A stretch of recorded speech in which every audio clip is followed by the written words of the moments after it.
This is a quick review of the R.W.FLAME radiator-styled oil-filled heater. These units are great, and the reason why I bought one is they're one of the more efficient type of portable heaters that you can buy because it retains the heat within the package. So the radiator design is specifically designed so the heating element doesn't have to be on all the time. It heats up the oil, all the radiator, it warms up the air, and then it's able to turn off, and because there's stored heat inside the unit, it's still creating heat until the temperature drops down a little bit, then it'll turn back on as needed. Speaking of temperature, you've got two dials on the front. You also have a light indicator here that's going to let you know that it's plugged in. The top dial, this just kind of rotates from a low to a high setting, and what it is kind of like a temperature control in the sense of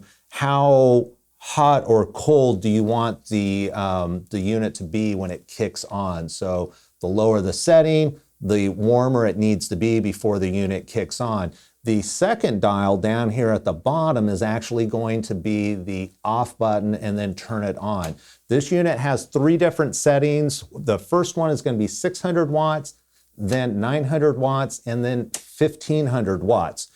That is how much heat the unit is going to create. Now, what's nice about this is that you can now kind of control on those warmer days where maybe you don't need quite as much heat. Just set it on the low setting and it's only going to consume 600 watts, saving your electricity bill. 900 when it's a little bit colder, and then when it's really cold, like it is here in the basement, you can go ahead and set it on the 1500 watts. The other thing that a lot of people don't tell you about heaters is that in the United States, the maximum wattage that these portable heaters are allowed to pull is 1500 watts.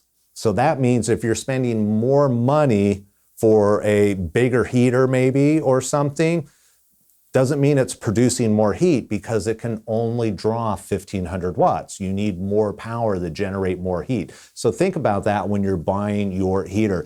Additionally, we've got four-caster wheels. There's also a place where you can wrap up the cord when you're all done. And overall, it's a really nice unit. The only thing you need to do is put on the casters, which was really simple. No tools required, just a little couple of wing nuts here. And it's got a tip over switch, so if this does get bumped, it will automatically turn off. And this is going to be kind of pet and kid friendly in the sense that if you rub up against this, and I just unplugged it because I use it here in the basement where I'm at, if you bump up against it, you're not going to burn yourself like you will with ones that have the electrical element. Now, with that being said, I would not keep my hand on this while it's in the full high mode at 1500 watts because it does generate some heat, but it is going to be safer than other heaters. So that's the review of this R.W.FLAME radiator style heater.